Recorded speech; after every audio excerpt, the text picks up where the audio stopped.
لك النهارده رايزن 7 بس مش اي رايزن 7. اللابتوب ده يا جماعه 4750 يو. عارف ده معناه ايه؟ معناه ان اللابتوب اللي في ايدي دوت بيعادل الكره اي 7 من الجيل العاشر. اللابتوب ده يا جماعه غني عن التعريف طبعا. اتش بي 845 جي 7 بيجي بمعالج رايزن 7 4750 يو، بيجي برامات 16 جيجا دي دي ار 4 وعرض 512 اس اس دي ان في مي، رامات وعرض قابلين للزياده زي ما انت عايز. اللابتوب يا جماعه بيجي بكارت شاشه اي ام دي 512 اب تو معاك لغايه 16 جيجا، والكارت ده يا جماعه من اقوى كروت الشاشه. هيشغل معاك بابجي وهيشغل معاك بيس، هيشتغل معاك برمجه، هيشتغل معاك انستريتور، فوتوشوب، ادوبي بريمير، اي حاجه انت عايزها اللابتوب ده حرفيا هيعملها لك. عشان اللابتوب ده حاجه كده طفره. اللابتوب ده يا جماعه بيجي بشاشه فول اتش دي 1920 في 1080 اي بي اس فريمليس، وبيجي بكيبورد باك لايت وفي بصمه وفي لوك عند الكاميرا وفي مدخلين تايب سي ومدخل اتش دي ام اي وفي مدخلين يو اس بي ومكان للصوت. واللابتوب حرفيا مجهز ان هو يركب له كارت ميموري. اللابتوب يا جماعه زيرو، كانك بتشتري لابتوب جديد. اللابتوب ده يا جماعه زي ما انتم شايفين الحاله كده، السماعات في الجنب حاجه بسم الله ما شاء الله زيرو، واللابتوب كله معدن حاجه يعني تحفه التحف. اللابتوب ده يا جماعه سعره في متناول الجميع. لو انت مهتم اكتب تم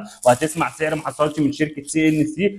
اللابتوب ده بسلمه لك بالشاحن الاوريجينال، وده اهم حاجه تسال عليها. وبديك شنطه محترمه جدا، وبديك ماوس، وبديك كابل باور، وبديك ستيكر عربي، والشحن عندنا مجانا لحد باب البيت. والحالات عندنا يا جماعه رقم واحد، حاجه بسم الله ما شاء الله. هتيجي سي ان سي هتحس ان انت بتشتري لابتوب جديد بالفعل. شكرا.